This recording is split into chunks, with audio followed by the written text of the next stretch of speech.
What a sound. Yeah. The frustrated sigh of a person who has just read too much on something bad. Yeah. But what about Steven Seagal? You've been really into the Steven Seagal making an appearance to Serbia. He's been to Serbia before. Yeah. But I'm fascinated that because he visited this like municipality, like town hall building. They still have a portrait of Tito there. Yes. Where was that actually? Where was I think it's Sopot. In Sopot. It's one of the like outer municipalities of Belgrade. But that's also, so we're talking about Steven Seagal. Steven Seagal made an appearance at the Serbia's largest military parade as a guest of honor, along with one of the sheikhs of the UAE or something like that. It's funny because I mean this is how you know your state is crumbling. Is like when Steven Seagal shows up as a guest of honor of a military parade. Times are rough. He's filming a movie, I think. Oh, even better. Which is going to be great, no matter what it is. Wait, does he live in Russia full time now? Is that like his thing? I don't know. You seem more in touch with the whole Seagal lore than me. Not really, yeah. But I don't know. He still looks like he pretends to be Chinese or something. Yes. Yeah. What's the song he does in Patois? That's the Mi Wanta Punani or something.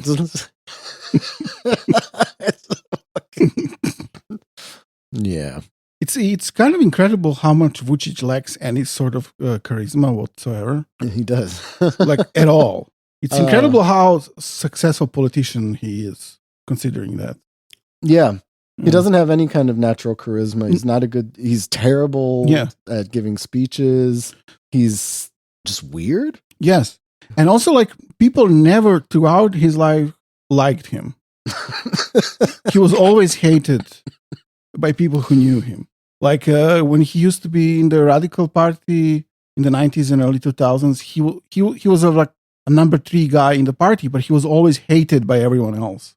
Like, because he was like a little suck up. He's the kid that, and he was like very like he behaved badly towards people, was very authoritarian, and he doesn't like even Šešelj, who's a horrible piece of shit, but he had some like sense of humor. And Šešelj is legitimately funny to watch. Yeah, like him in The Hague was funny. Yes, and he's not able to be funny at all. No, like not even a little bit. And like apparently Vučić's like nickname in high school was Hulja, which basically means something like scum. Yeah. I mean, if that's your nickname in high school, I mean, yeah. Well, he loves to be hated, and he loves to be hated, and it's a song.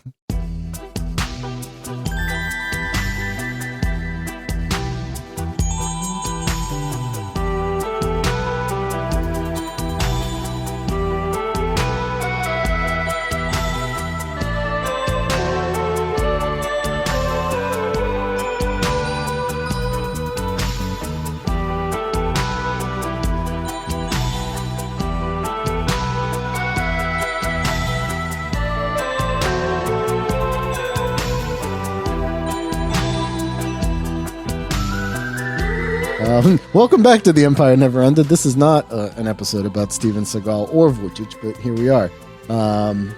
But it's closely somehow tied to Steven Seagal because it is an episode about a fake Oriental person. Ah, okay. I stand corrected. Who wore robes. Oriental is not the proper preferred nomenclature, dude. No, of course, but like this is how this, I think Steven Seagal and Rene Guenon think about those things in those terms. Absolutely, yeah. So, so we're back, I guess, for traditionalism. No, a little bit of Guénon. Traditionalism, yes.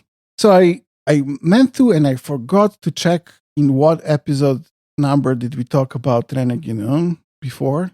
Oh, I'm gonna look it up real quick. Episode 217.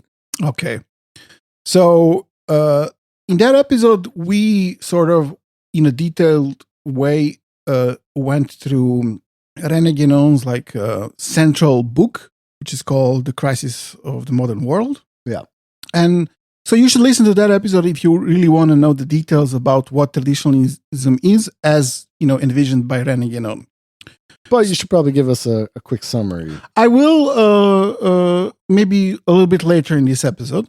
But just roughly speaking, it's a kind of a 20th century, you can call it ideology, like a reactionary ideology that calls itself traditionalism because it believes in the existence of something which they refer to as primordial tradition, meaning some kind of a perennial, eternal truth that always exists since the dawn of time, which is passed down to the world revealed religions, and especially in the more kind of esoteric levels of those religions, like in Islam, that would be Sufism and so on, that has that the chosen elite, spiritual elites are a part of. Mm-hmm. So there's a kind of an exoteric side to a religion and an esoteric one, and the esoteric one is really in touch with that primordial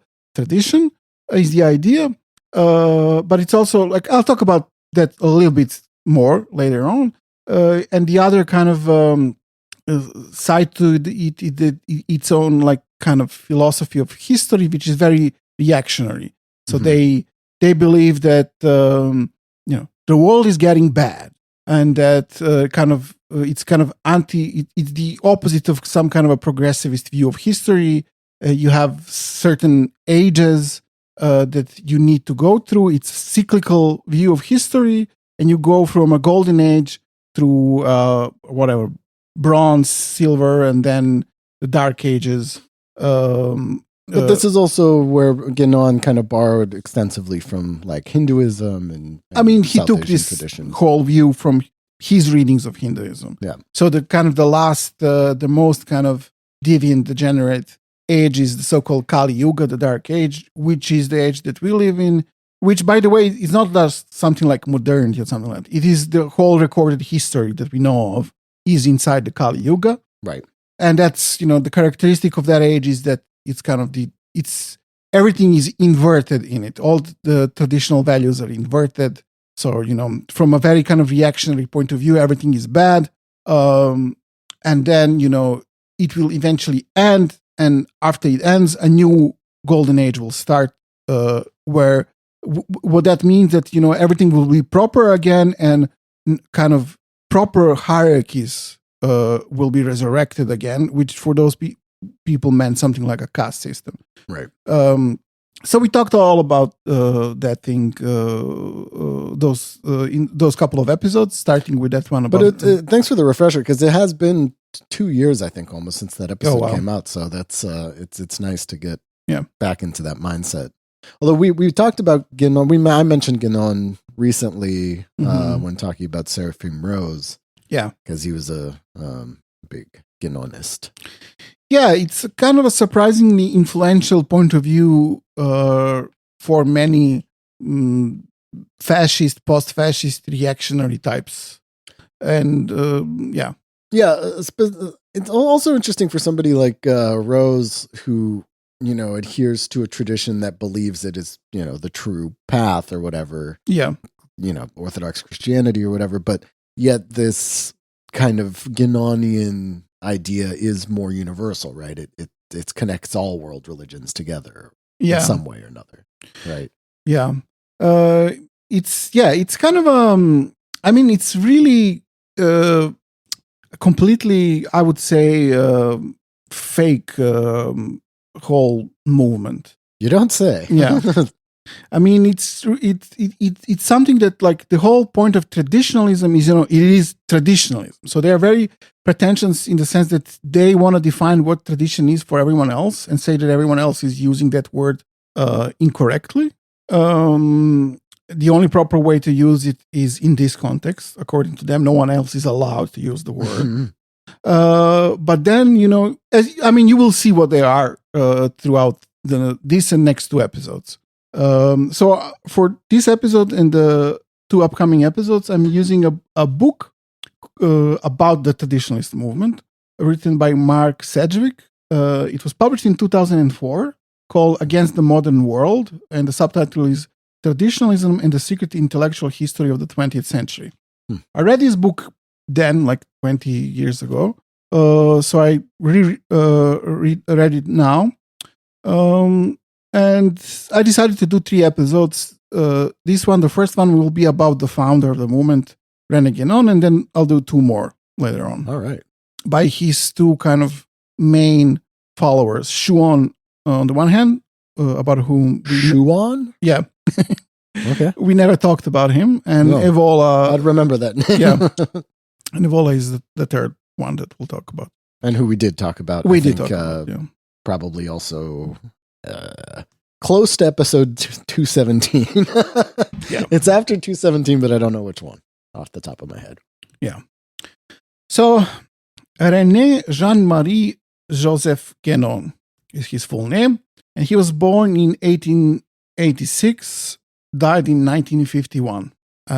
He was born in Blois, in France. 160 kilometers from Paris. So his father was worked in an insurance company. He was the only child. He was very close to his mother and even closer to his aunt. And both his mother and aunt were like devout Catholics. He was kind of had an ordinary childhood, was good in school, especially in math. And in 1904, he moved to Paris as a student to study math. So he was 18 when he moved to Paris in 1904. But he was doing badly at university, so he left school in 1906 and became a part of the occult scene in Paris. So he probably had some kind of independent income because he wasn't worried about money at the time. And he joined an occult group called the Martinist Order in 1906. Martinist Order. Yes. And actually, that's like a lot of his ideas come out of that. So what kind of tradition is that? Yeah, well, it's not exactly a tradition. Okay. Except maybe you can call it like the tradition of like Western occultism, which means fake shit. Yes. So the Martinist Order was established in 1890 by a guy called Gérard Encos, I guess, who called himself Papis. Papis? Yes. I mean, Papis.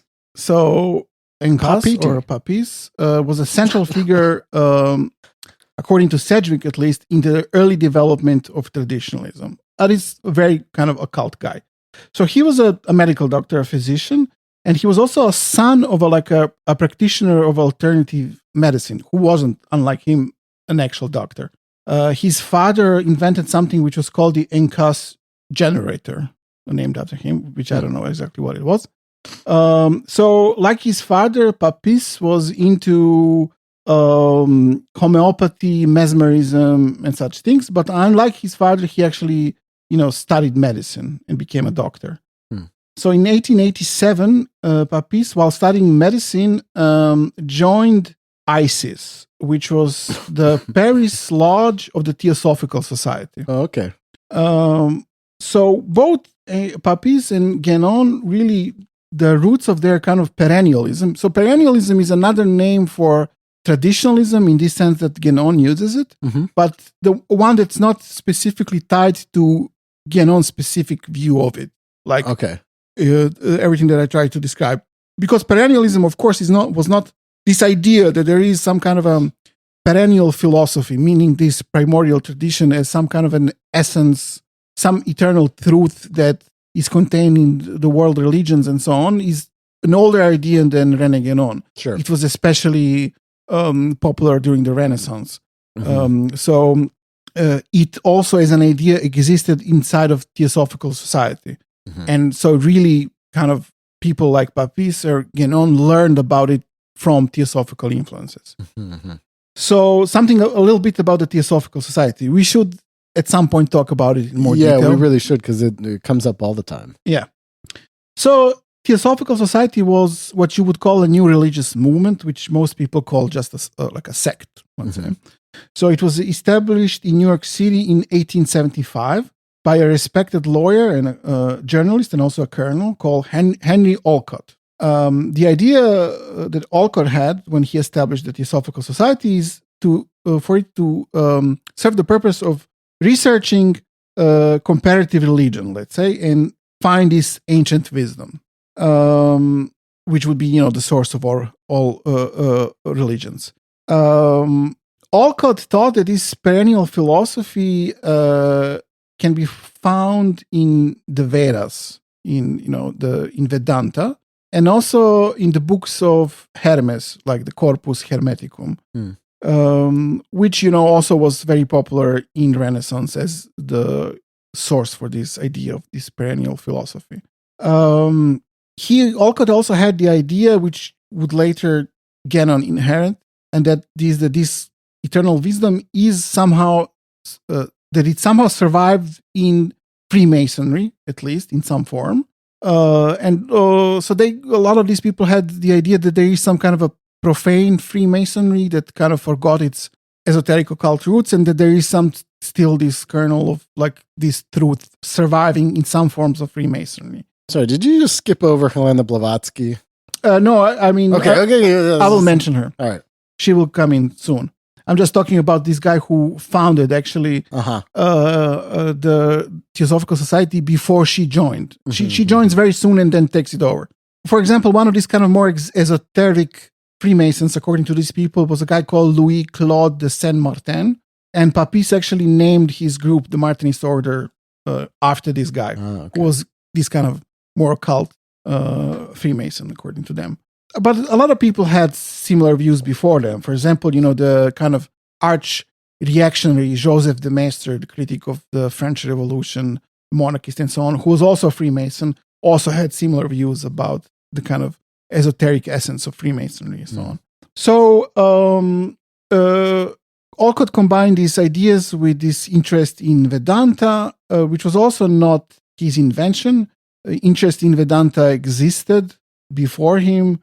For example, even like Ralph Waldo Emerson was very much into Vedanta and the Vedas, and also into perennialism. So Emerson, like, for example, when he wrote in his diary in 1839 that when he uses the word Bible, he doesn't mean just, the Bible of the Jews and Christians, but he, by that word, means all ethical revelation considered generally, including that of the Vedas, for example.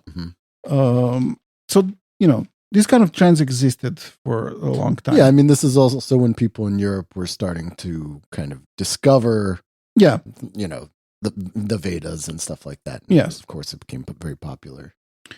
So Olcott became friends with Helena Petrovna Blavatsky. Blavatsky was actually of like Baltic, like Russian-German origin. I think her original last name was German.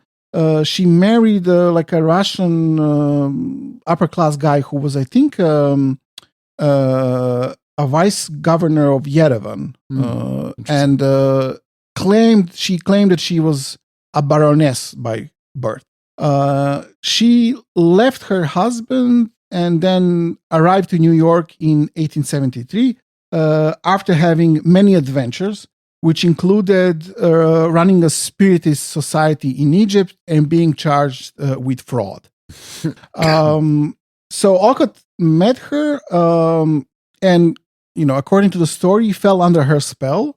They met each other while they were together investigating a farm in Vermont where various paranormal phenomena was reported. So, they were paranormal investigators. Nice. Like, Mulder and Scully types. So they met and, they became instant friends. So Theosophical Society originally had, Olcott and as chairman and 16 other members, and then Blavatsky joined as the 18th member. And a month after it was founded, Blavatsky was elected as a corresponding secretary and was able to divert the group for her own purposes. So Olcott, this tells you a lot about him. Immediately after he met her, after he met Helena, he started receiving these mysterious communications in the mail which were written on a green paper in golden ink. Okay. And they were signed by a grandmaster of the mystical brotherhood of Luxor in Egypt, which told, guess what the mystic brotherhood of Luxor had to say to Olcott, was that the sister Helena is very valiant and trustworthy servant of their brotherhood, and that Olcott should find her an apartment in New York City and look after her. Nice. Which he did. I mean, that's a good grift, I gotta say. Yes. So, somehow, miraculously, the Theosophical Society became a worldwide organization which was based in India. And this is like a kind of interesting history because they were not only kind of appropriating this, ideas about the Orient, let's say, in a very, wrong way, but they also managed to influence, like, for example, Indian nationalism. So that's kind of an interesting story, but we won't get into it now. A part of their success they owed to the success of the two books that Blavatsky allegedly wrote and published. The first one was Isis Unveiled, published in 1877. The second one is The Sacred Doctrine, published in 1888. So I said allegedly wrote because she said that the real authors of the books were some kind of ethereal sources, not of this world completely. But what she did was she drafted them, and then the books, both books were finished by ghostwriters. But in reality, this was also largely plagiarized from various occult books popular in the West. She would take, like, from this book 100 pages, from that book 100 pages. It's a compilation of, like, stolen material, somewhat changed. Borrowed. Yes. So Blavatsky claimed association with the Tibetan initiated adepts, which she called the Great White Brotherhood. This is the source of the sacred doctrine. She was exposed again as a fraud in 1884 by a society called Society for Psychical Research, who even discovered kind of a false panel on one of the walls in the headquarters of the Theosophical Society that they used for some tricks and such things. Nice. Yeah. They'd play like parlor tricks on their guests. Yeah. To show like how magical they are. Yes. That's awesome. But they managed to survive this. So, they existed. I mean, they still exist. But so, when Papis joined them in France in the early 20th century, he joined this Isis Lodge and started writing for a French Theosophical journal. Papis was in his writings focused on initiation, which is also very characteristic of his later follower, Rene Guenon. So this whole idea of initiation as a way of getting in touch with the esoteric side of religion, which is in touch with this primordial truth, by joining an order, an esoteric order that exists inside of some kind of a religion, like Sufis, for example, in Islam. That's what interests him. And you can clearly see that this is also what influenced Rene Guenon later on. But also, Papis also anticipates Guénon's interest in Freemasonry, and also in this idea that there is a kind of a religious Freemasonry, the esoteric one, which is legitimately somehow esoteric in the sense that it has parts of this primordial tradition in itself, and the other parts, most parts of Freemasonry, lost it already. Within a year of his membership in the Theosophical Society, Papis had a conflict with senior French theosophists. So Occult himself intervened. The lodge Isis was disbanded, and a new lodge, Hermes, was established. And Papis became a correspondent secretary, which is the same title that Blavatsky had in the larger Theosophical Society. So it's kind of influential position. But he started developing his own things, and while still being a member of the Theosophical Society. So he started the Martinist order. So the point of the Martinist order was supposed to be this kind of corrected Freemasonry, Freemasonry that's fully esoteric in its nature, mystical, and so on. In 1899, as he established the Martinist order, he also established a group which was called the Independent Group for Esoteric Studies, which was a kind of an esoteric occult school, which was supposed to prepare people for entry both into the Martinist order and the Theosophical Society. So at this point, the Martinists are basically an offshoot of Theosophy. They are the offshoot of Theosophy that exists parallelly as the Theosophical Society, and most of the Martinists are also Theosophists. But ones also kind of kind of a Masonic version of Theosophy, I guess. Yeah, a lot of like Western occultism has the form of some kind of a Masonic form. Like a lot of groups are like that. They are like irregular masonry, like not recognized by the major Masonic groups and more esoteric. So, for example, the Ordo Templi Orientis, mostly known because of Aleister Crowley, is also a kind of a quasi-Masonic group in its form. So the new group, the Martinist order, presented a danger for Blavatsky because, her authority was in question now because something exists that attracts Theosophists, but it's not under her control. Some other guy who has ambitions similar to her in France is doing something, and is becoming a teacher on his own. So she attacks publicly Papis, and then in order to defend himself, he starts a journal called Le Voile d'Isis, or the Veil of Isis. So this is a direct reference to her book, Isis Unveiled. The whole point of the journal is to attack Blavatsky. Nice. And after this, he's expelled from the Theosophical Society, and a number of French Theosophists follow him and join the Martinist order and leave Theosophy behind them. In fact, the Hermes Lodge dissolved.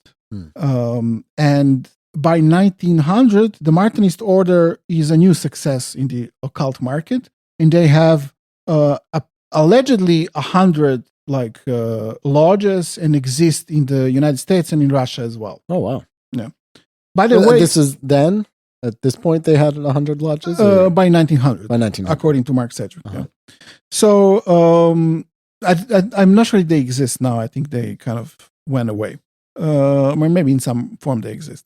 But this journal that Papis started, The Veil of Isis, it will be of central importance for the traditionalist movement in some other form later on. But it continued to exist until 1992 under a different name. I'll mention that a little bit later. So in 1906, Guénon joined the Martinist order, but also the group that Papis founded as a kind of occultist school now changed its name to Free School of Hermetic Sciences. So Guénon also joined that. And in addition to joining these two groups, Guénon also joined an irregular Masonic lodge called Humanidad. So he's a Martinist, irregular Freemason, and also a member of this occult school organized by Papis in 1906. So Guénon really takes the occult school's objectives very seriously to discover the perennial philosophy. Well, what do you learn at occult school? Well, what's the classes like?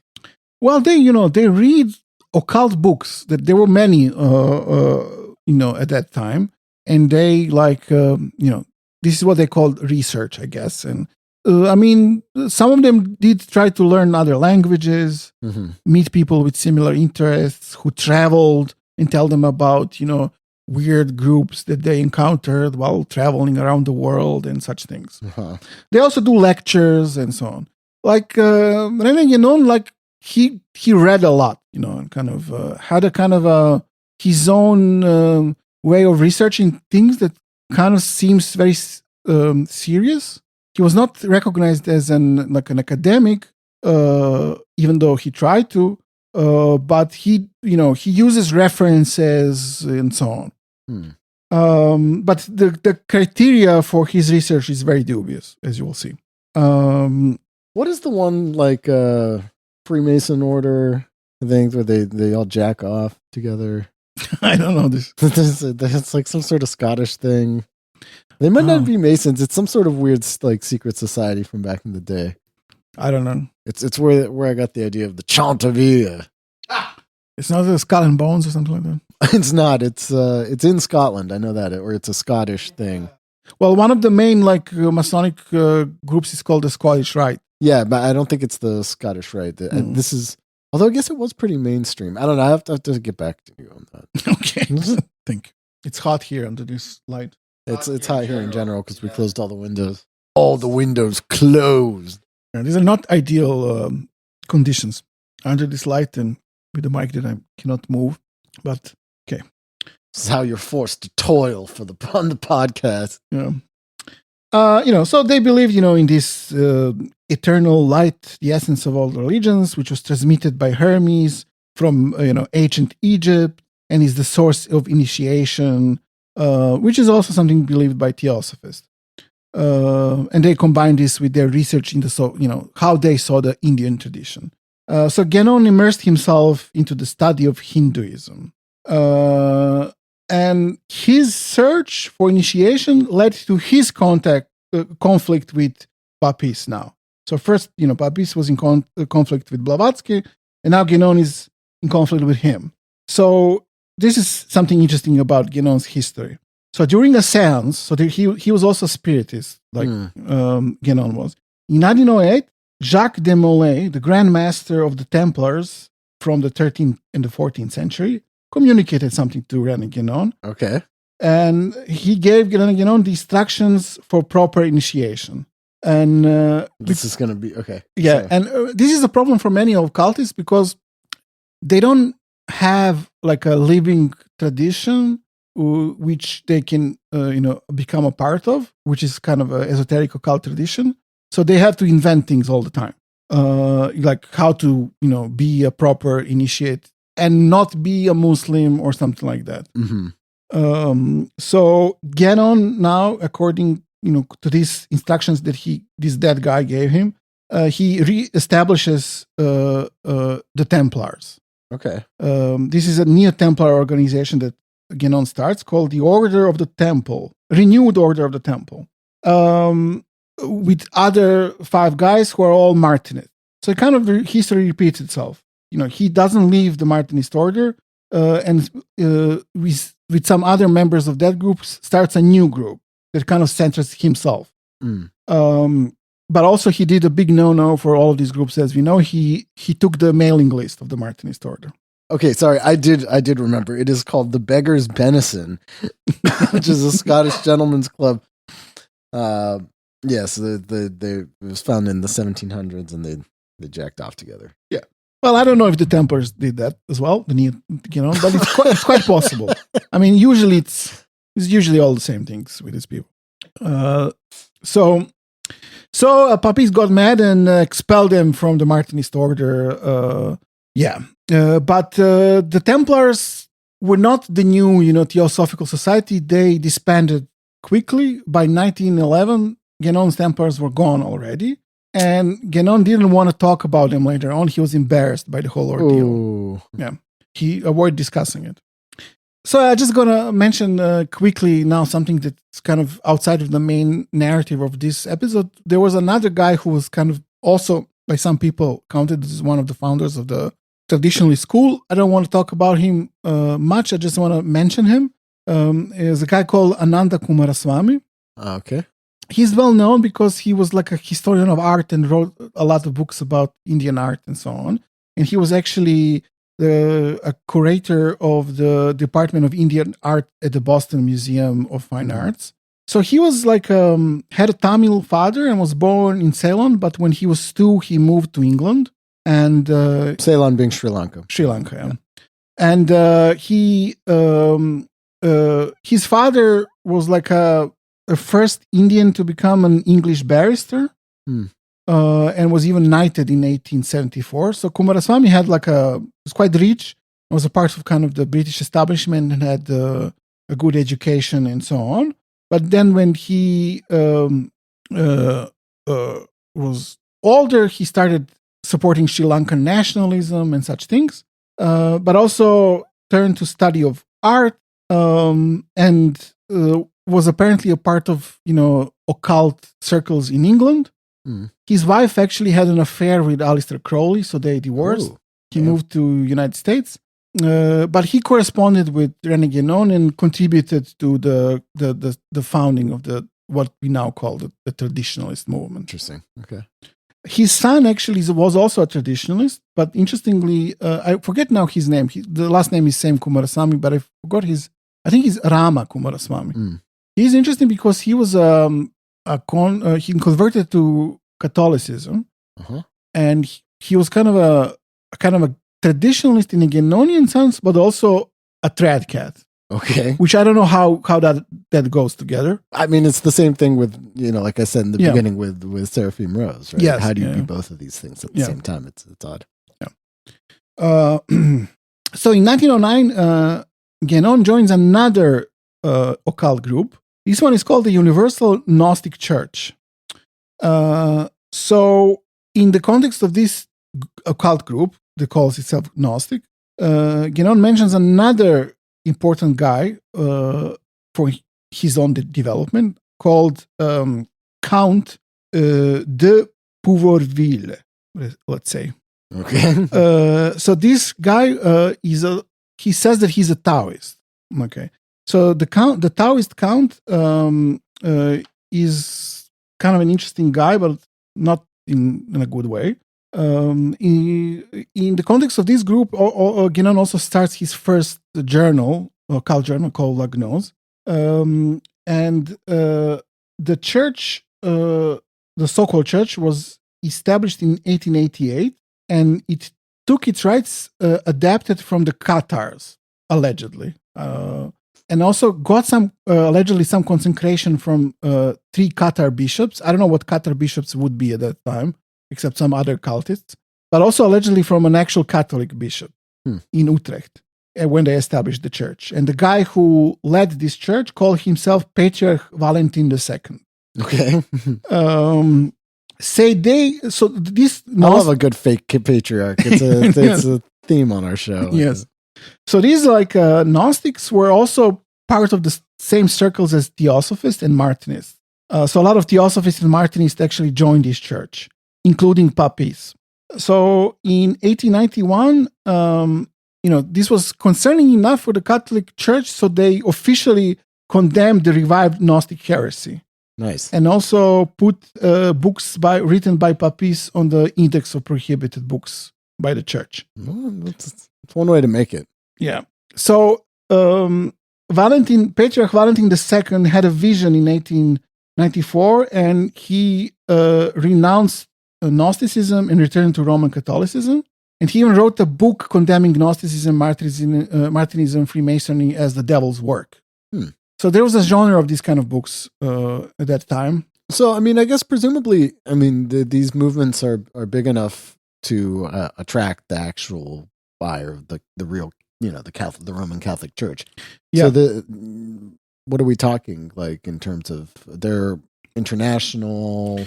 Well, so Theosophy Martinist group, allegedly they had they say hundreds of lodges. Yeah. So, but these were not big groups. But still, I think they attracted a lot of people from who had money. I was about to say it's kind of an upper class phenomenon. Of course, this time, right? Of course, yeah. People who have time. Yeah. People who search for the meaning of life. Right. They have time for such things. Yeah. So there was also a kind of a version of some kind of a satanic panic at the time going on, because there was these groups, and then the church condemning them, and then people who were ex-occultists writing books saying how it's all Satanism. It was like a genre of literature like that. The anti-occult by ex-occultists. Nice. Yeah. So this church split in 2 factions, one of which was the Martinist and the other was not. And so when Guénon joined them, this was in his post-Martinist phase. So he joined the non-Martinist wing of the Gnostic Church, and he was actually consecrated as Palingenius, the Bishop of Alexandria. That's Guénon. Oh, wow. Okay. Yeah. So Alexandria, Egypt, yes, of course, where he didn't reside. not at all. No. And presumably, maybe had never even been. Well, I don't know. He later lived in Egypt, but he lived in Cairo, but this was much later. Now, no, of course, never went there. So he's a Templar. This is like when kids are playing around. Exactly. You know what I mean? Like, I get to be king of Alexandria. Yeah. So the Tauist Count. I said Count. Sorry. Count. So the Tauist Count, the Pouverville or whatever his name, stupid name is. He was an aristocrat and kind of he was in the French Foreign Legion, a wealthy guy. He was in Indochina, participated in colonial wars. Okay. Deserted from the Foreign Legion and allegedly, according to himself, joined a triad in Vietnam somewhere, which he considered initiatic group. A kind of he saw triads as some kind of a counterpart to European Freemasonry. And what is that?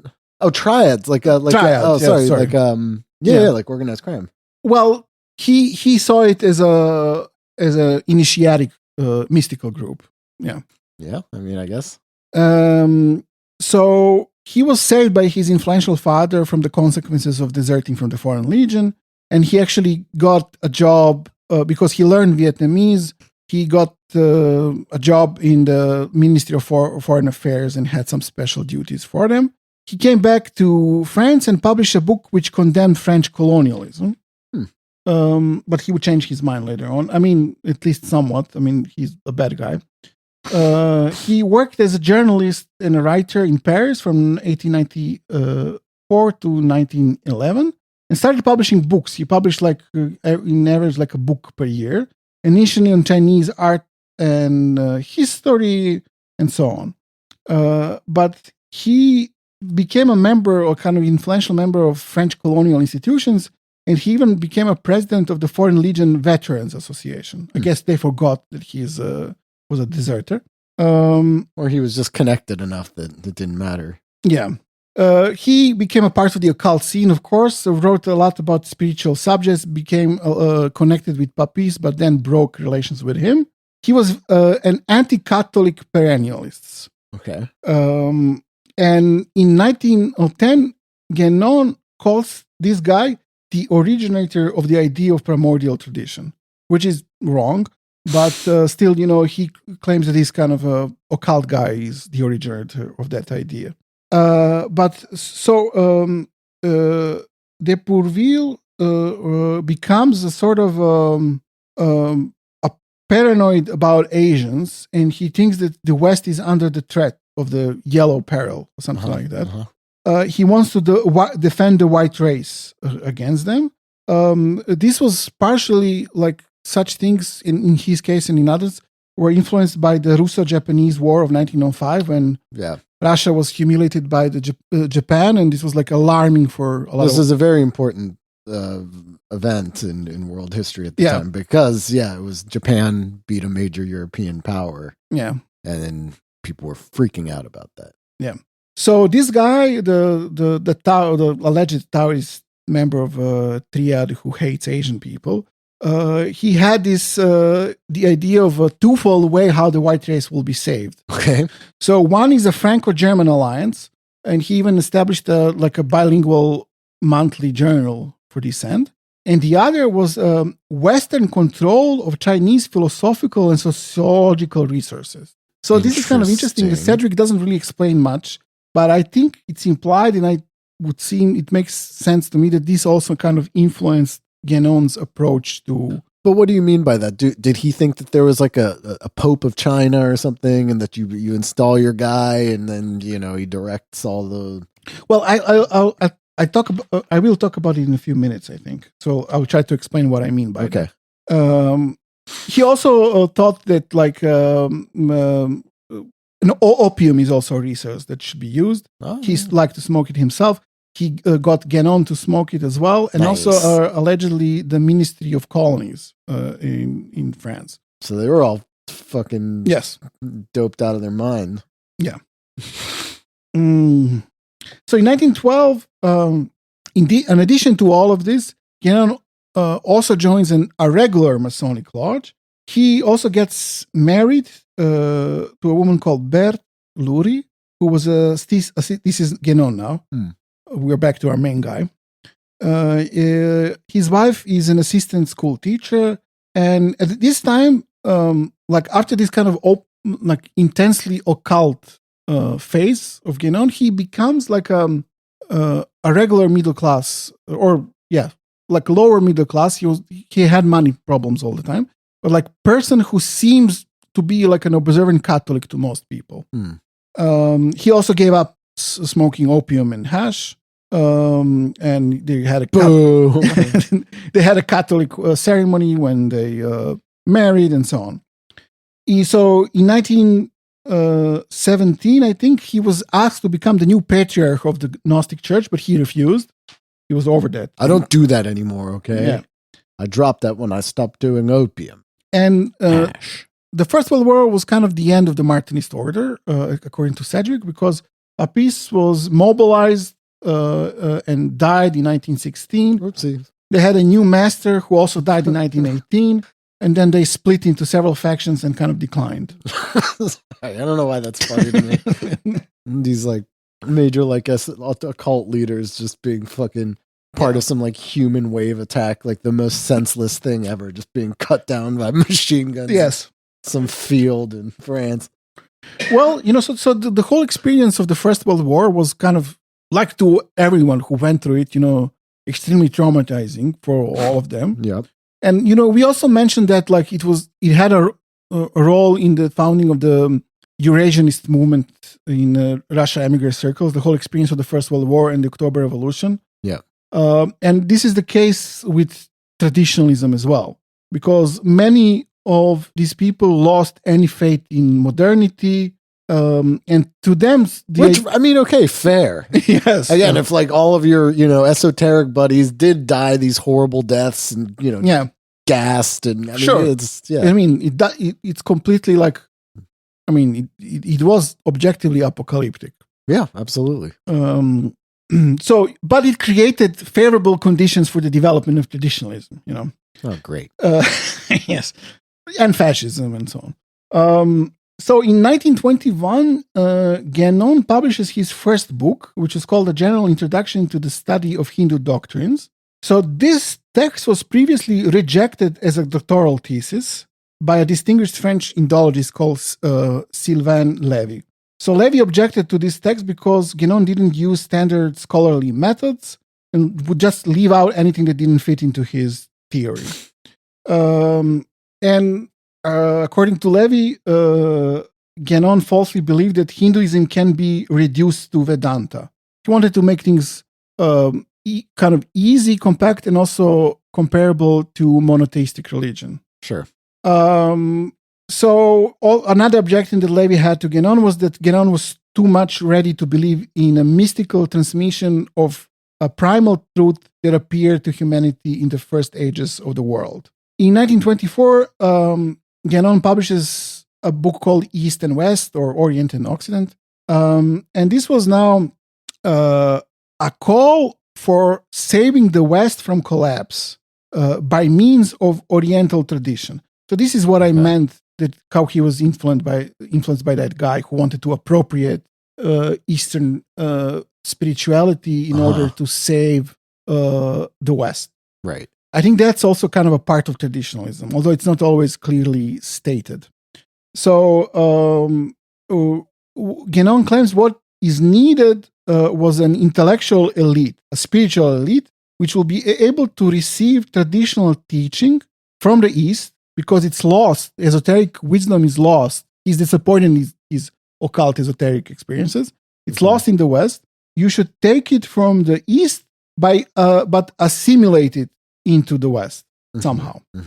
To push the West towards a restoration of, traditional civilization, let's say.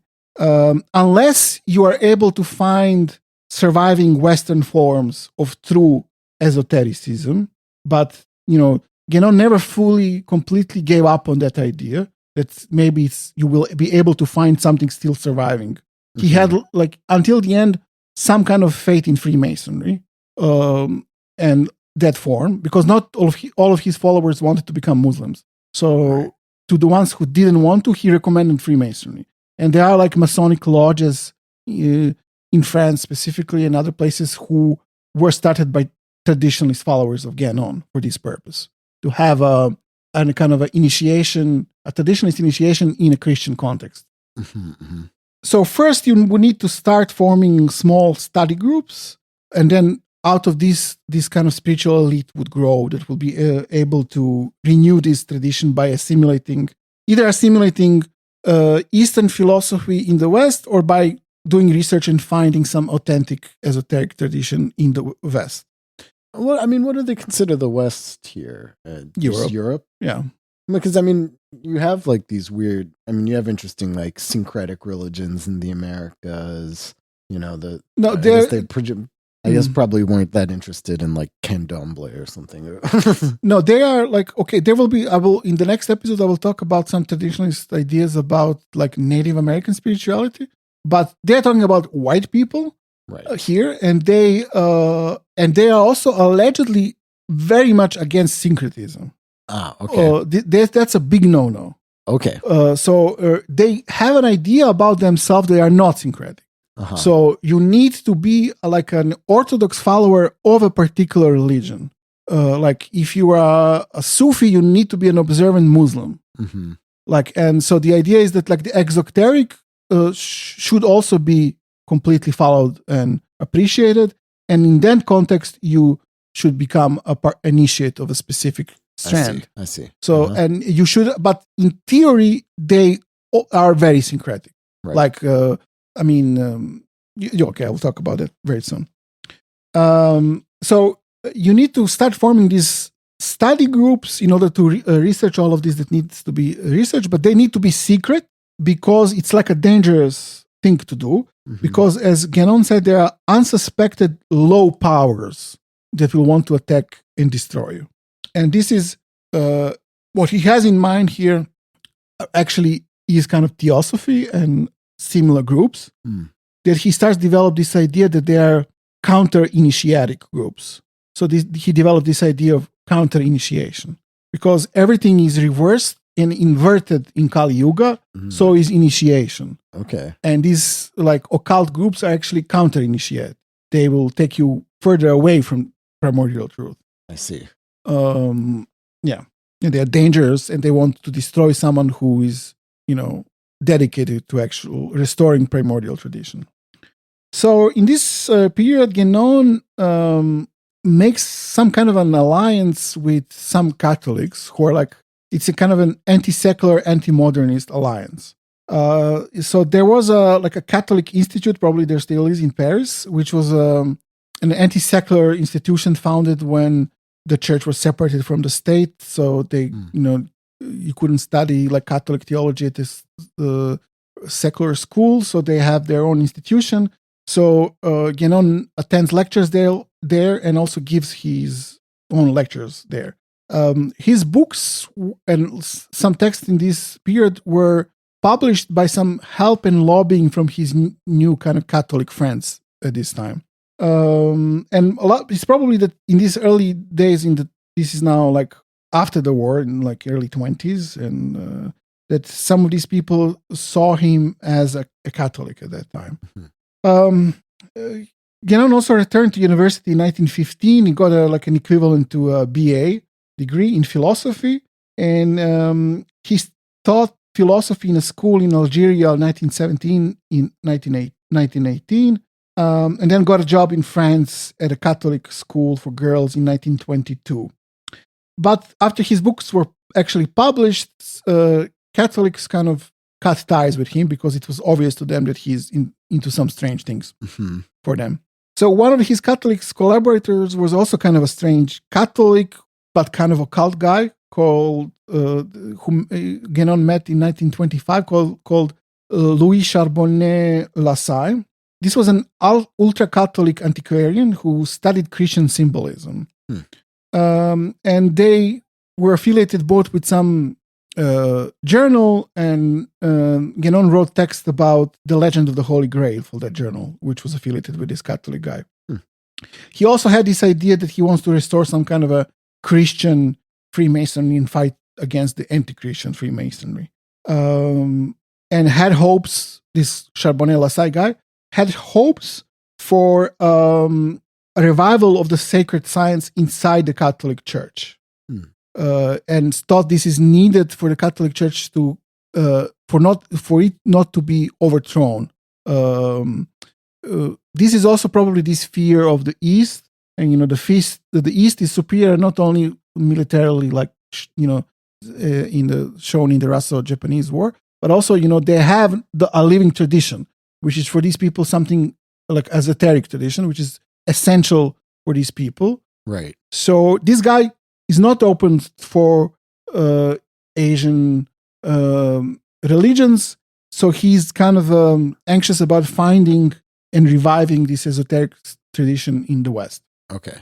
And Guénon always had people who were like that, who remained Christians, and either like later on they are, Orthodox Christian, traditionalist, and so on. Who, for example, Dugin, he claims that Orthodox Christianity is in itself initiatic.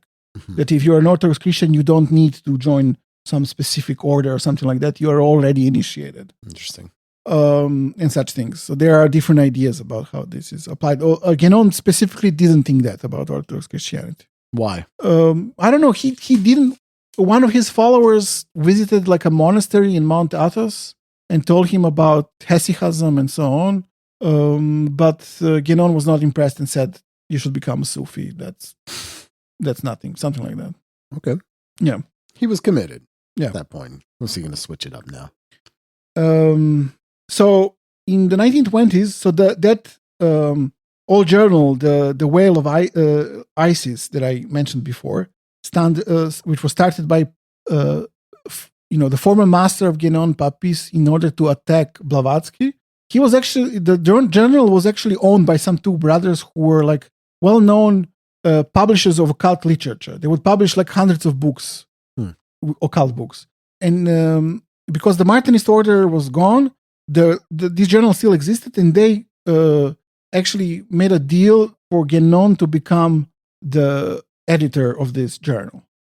And it would soon change its name to the Traditional Studies in French. And it became the central organ of the traditionalist movement, let's say. And as I said, it was published until 1992. Wow. 1992. So this is, the time in the 20s when the traditionalist school or movement, Guénonians, are kind of formed as such. They have a journal, they have some doctrine already, because the earliest kind of Guénon's traditionalist books are published. So this is this, now they have some worldview. We live in the Kali Yuga, it's the end times, everything is inverted. They have a kind of reactionary view of what is a good society. It's a kind of a monarchical caste system, basically, very reactionary, and then there is this primordial truth that you can be in contact with if you're an initiate. But in order to be an initiate, you must be an observant member of one of the world religions. And then if that religion still has an esoteric tradition in it, be initiated into that esoteric tradition.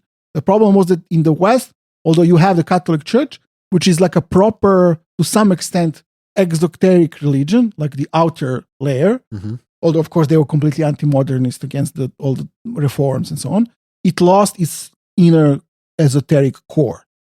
And so the problem, is you can either somehow find some remnants of some true esoteric tradition in the West, revive it, or find it in Freemasonry, or join a non-European religion, and be initiated in that tradition. So before this, I think during the First World War, or just before it, Guénon was initiated 2 more times. So he's collecting this, he's a member of many groups initiated in all kinds of things. So by his friend in 1911, he received what he thought of as a Taoistic initiation by joining this triad. Okay. That his friend was a member of. But also he became a Sufi. Although there is no evidence that in this early on period he was a practicing Muslim. In fact, he was a practicing Catholic. So he went straight from Catholicism to Sufism. Well, it was simultaneous somehow. Mm-hmm. Because he became a Sufi, therefore he had to become a Muslim. So he was initiated as a Muslim. I mean, he became a Muslim and initiated as a Sufi by this strange Swedish anarchist guy called Ivan Ageli, who was like a Bohemian painter who lived in Egypt and became a Sufi there. Okay. He became a member of the Shadiliya Arabia Sufi order. And he initiated Guénon into Sufism. And this is when he got his Muslim name that Guénon would also use later on, called which was Abd al-Wahid. But there is no evidence that he was at this time a practicing Muslim. So far we kind of covered two phases in Guénon's life. First one was this kind of intensely occult phase. Then there was this quasi-Catholic, more kind of respectable phase when he's working with Catholics, publishes his books, and in this period really kind of starts the traditionalist movement, and he's the center of it. He's the main theoretician, let's say, although he doesn't see himself, of course, as that, because there is no theory as such. There is only this primordial truth and someone who is able to discover it and explain it to some extent. So so we are now entering the third and last phase of his life, let's say, at least according to Mark Sedgwick. So the third phase and the last one was started by a series of catastrophic events or very bad things happening to Rene Guenon. Okay. So in 1927, Guénon, everything was fine. He was 40 years old. He was married. He had some kind of middle class existence. He was teaching philosophy in a girls' high school, a Catholic school. He and his wife didn't have children, but they were raising his wife's niece. Okay. Who her mother was alive, but for some reason the niece was living with them, and they were raising her as their daughter, basically. This was going on since 1918, and also his favorite aunt was helping in this. But then he lost everything within 2 years. Damn. In 1927, his wife died while on operating table. Guénon lost his job, and then in 1928, his aunt died. And his niece was taken away from him and went to live with her mother. Uh-huh. This is also a period which he became very, very paranoid. And he thought that, what he mentioned earlier, these unsuspected low powers are doing some kind of a magical attack on him. Okay. I don't know. Yeah. I mean, a bunch of back-to-back terrible shit like that happening is... Yeah.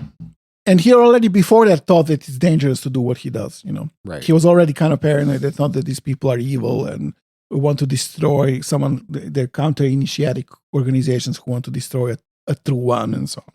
So after all of these horrible things happened to him, in 1929, Rene Guenon met a wealthy American widow called Dina Shillito. Dina was also an occultist and a convert to Islam. So they were very close, possibly lovers. Mark Sedgwick is not sure. And they together planned a series of books written by Rene Guenon, traditionalist books, which Dina would finance. In 1930, the two of them sailed to Egypt to collect texts for their studies. This was probably Dina's idea because Guénon never expressed any interest in traveling before that. And she probably had the money too, right? Yeah. And 3 months later, she returned to France alone. They broke off their relations. We don't know why exactly. And he picked up the opium again. And he picked up the pipe. And Cairo was smoking too much. So Rene Guenon stayed in Egypt, and this is where he lived until he died. So at first he wanted to stay there only a few months, but then he stayed just until he died. in 1951. So you said that this is in the 30s he went there? 1930. Wow. Okay. So he lived in Egypt for a long time. Yeah. So his only source of income at that time were royalties from his books and texts, which was definitely not enough. So he became kind of desperate financially, and he wrote a letter to one of his followers in Paris, a guy called Rayor, who was one of the people who didn't want to convert to Islam and become a Sufi. He was still a Christian, and he was trying to do traditional stuff in the context of Freemasonry. And this Rayor guy became a new editor of their journal, Traditionalist Studies. So he didn't have the same. He could have pulled a Blavatsky and sent like a letter to like an important person, being like, Rene Guenon is the best student of Yeah. Sufism I've ever seen. Please buy him a house. And But he was kind of even smarter maybe than she was in the way he positioned himself there, because he didn't have to lie so much. He just wrote about this primordial tradition. So he would say, I'm not a teacher, but in actuality, this is how he was seen, because he's the foremost authority on this subject, which is about the truth, which is essential for, the survival of humanity. So he kind of was that already. So after this, a number of his followers and admirers started sending him money, and he lived off that. Oh, nice. So it kind of worked. Sweet. And not only that, but in 1939, one of his followers, an English traditionalist called John Levy, bought a house in which Rene Guenon lived and just gave him as a gift. Okay, so he did. Yeah. Got exactly that, yeah. It worked. In 1934, Guénon married an Egyptian woman called Fatima Mohammed Ibrahim, and they had 4 children together. In 1948, he took Egyptian citizenship. So there are a few reasons why he lived in Guénon, in Egypt, according to Sedgwick. One was that, it was cheaper to live there, and he didn't have a lot of money. The other would be this kind of paranoid reason that he's kind of under the attack of these counter-initiatic organizations. And the other one was that he really came into a contact with a living tradition in Egypt for the first time. So while in Egypt, he insisted on wearing traditional robe. This is the Steven Seagal connection. And he didn't live he lived in Cairo, didn't live in parts of the city where Europeans usually lived. And he lived as a pious Muslim there and a Sufi. He scrupulously followed the requirements of Sharia and the recommendations of Sunnah, except one is that he never made the pilgrimage, the Hajj to Mecca, even when his wife did in 1946. What a joke. Yeah, I guess he really didn't like to travel. I don't know. So he joined the Hamdiya Shadiliya Sufi order, which was headed by a prominent charismatic sheikh. Guénon, by the way, didn't have a very high opinion of the existing Sufi orders in which he encountered, because he thought that they lost much of their spirituality. They became too political. Many of them were involved in anti-colonial struggles. So he also would insist how he didn't convert into Islam, but moved into Islam, because he would say, whoever understands the unity of traditions is not convertible to anything. And he would say there is nothing that implies the superiority of one traditional form over the other. What exists is merely reasons of spiritual convenience for you to choose. I mean, that's not particularly objectionable. Yeah. So in his writing, he was much more traditionalist than Muslim. For him, Hinduism much more a source for his doctrines, or the doctrines that he wrote about, than Islam was. When he died, his house, home library, had 3,000 books, and there were much more books there about Hinduism than there was about books about Islam. He had only a few, or maybe perhaps not even one book in Arabic. His kind of Arabic was good, that he would use in his daily life, but his proficiency in classical Arabic that was needed to read books in classical Arabic was not that great. So he probably didn't read in Arabic. he maintained extensive correspondence, and this was like for hours every day he would deal with his correspondence, and through this way he was organizing the Western traditionalist elite, which was the kind of the essential task of the movement that he started, was to form this elite, and he was doing that personally by being kind of in the center of this movement and maintaining this correspondence with people all over the world. He would occasionally have some visitors from Europe, but he was reluctant to have visitors because he was increasingly paranoid. In 1937, according to his own opinion, he suffered another magical attack against him from a European visitor who he believed was a member of the counter-initiatic circle. So he kept his address secret and maintained a post office box. Okay, so this is familiar. Yeah, so he's kind of losing his mind. Kind of, yeah. So he would rarely leave his house. So he didn't have many friends, and although he didn't live in parts of the city where Europeans lived, almost all of his friends there, the few that he had, were Western converts to Islam. And also, interestingly, he had some Egyptian friends who were kind of westernized. So one of them was a convert to Buddhism, some Egyptian guy. So it's only converts that he has as friends. Even like a local one is a convert to some other religion. Right. Interesting. So he didn't have a big influence on Egyptian Islam. Only a few of his articles were translated to Arabic, and wasn't in touch with many of the Egyptian Islamic scholars. When he encountered, actual Islam and Islamic tradition, he started to distinguish between mystical Orient and geographical Orient. Before, he would contrast Orient to the West, and for him, Orient was synonymous with tradition. Now he differentiates between the real existent Orient and, this kind of ideals, mystical one that he... It's kind of interesting that he didn't have any connection then. Cairo is the location of one of the most prestigious universities for Islamic studies, Al-Azhar University. Yeah. You'd think that with that resource available to him as a convert, he would be interested in corresponding with people, studying or whatever. In some paradoxical way, it seems that he wasn't very interested in Islam.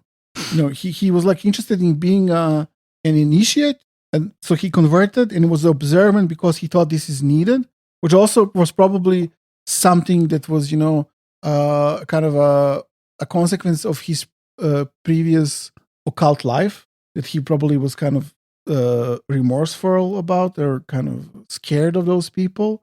So he wanted to do something that he saw as the opposite of that, to be a kind of an orthodox religious person doing everything as in the daily life that such a person should do, like a proper person, but also being able to be a part of an esoteric tradition as a part of that. So I think Sufism was, as he himself said, convenient for him in that sense. But he was intellectually more interested in Indian things. Yeah. So there was some so I mentioned his follower and friend Rayot in Paris, who didn't want to become a Sufi, and then also that ultra-Catholic antiquarian guy Charbonnet Lassalle, who was obviously a Catholic. So there was some attempt also to create some kind of a idea of a living esoteric tradition in Christianity by these people who didn't want to convert to Islam. So Rayot was, reluctant to become a Muslim, and then from Charbonnet Lassalle, he heard about a surviving esoteric Catholic order that existed since the 15th century or something like that, called the Eternal Star. Charbonnet Lassalle told him about this, and it's a secret group. But the problem was you cannot be an initiate in it because it only had 12 members, and you would become a member when someone dies. Oh, so it's not very practical. No. But then after some time, Charbonnet Lassalle told him another secret to this guy Rayot, and this was that there was a kind of a dormant order inside of that order, which stopped existing in 1668, but its initiation was kept in a kind of a dormant state inside of this other order called the Eternal Star. Psh, I made that up. Yes. Called the Fraternity of the Cavaliers of the Divine Paraclete. Okay. They resurrected this order, but the problem was they didn't have any kind of rituals or practice or anything like that. But thankfully, in 1946, the Charbonnet-Lassalle guy remembered that one of the members of the Eternal Star actually told him about all the rituals and everything that you should do. Very convenient. Yeah. But how did he forget that before? Yeah, somehow he forgot it, yeah. So there was that attempt of kind of creating some kind of fake esoteric tradition in the West as well by traditionalists. So Guénon was getting paranoid. He was scared, and as a consequence of that, perhaps his health started deteriorating, and he got sick in January of 1951, and he died. He was 64 years old. When he died, he told his wife and children that they should leave his study room exactly as it was, and then he would be able to see his family after his death if they do it in such a way. And Sedgwick says that when he was writing this book in the late 90s, the room looked exactly the same, except they added a TV in it. So that's the end of our story about Rene Guenon. René, there's a great thing called television. There's about many programs that you might enjoy. Here, can you see it? Yeah. Do you need me to angle it up a little? So one of the reasons why he was very kind of troubled when he died was there was a conflict inside the traditionalist movement when he died. And this is what we'll talk about in the next episode about this guy, Schuon. All right. Yeah. I like a good conflict. Yeah. That's a pretty interesting story. This follower of his became a kind of a master in his own right. He died in the United States, actually, in the 90s. It's an interesting story. You'll see. All right. Cool. Well, yeah, that was more Guénon than I was familiar with before, certainly, even though we have covered him. Yeah. Because we didn't really do much biographical information on him last time, or really any at all. Just the basics, I think. Yeah, so before in that whole episode, we kind of talked more about his ideas, and this book is kind of a historiography of the movement. Mm-hmm. So the next episodes will be the same. We'll talk about these two other important traditionalists and their lives and what did they do in the context of the traditionalist movement. All right, nice. And as you see, this is like very occult stuff. Yes, 100%. Yeah. Cool. Well, I guess we have that to look forward to next, and I'm gonna stop here because my voice, I don't know if the listener has noticed. Yeah, you're sick. I'm sick, and so we're not going to talk that much anymore. Good. And save it for our next recording. Yes. All right. See you. See ya. Bye. Mr. Steven Seagal, fly down to Jamaica and say one of the baddest gal. So them send for Lady Stark, I don't know me raw. You see me? So. Girl, would you really run down there? Me want the body if it make me feel nice. Why? Tell me what you really want all night. Me want the punani if it make me nice. Me want the body, him want the punani. I mean, know it nice. So.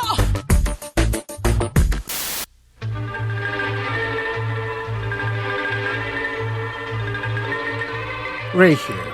I had a dream, and it was that I won't be working in call centers anymore. And you can help that dream become a reality by going to patreon.com and subscribing. And if you're German, or Austrian, or Anti-Deutsch, whatever you people call yourselves these days, doesn't really matter. The fact is, your grandfather killed my grandfather. He marched down the street in my hometown, renamed the square fucking Adolf Hitler Square. You think I'm kidding? All of this actually happened. And you should feel bad about it. I don't care if you were born in 97 or wherever you were born. This is not normal behavior, okay? You're not normal. I know people from all of the continents, no one thinks you're normal. But there's good news for you. We made a special tier just for you so you can pay 10 times as much as a normal person would. It won't make you normal, but it will make you feel better. Okay, thanks. Bye.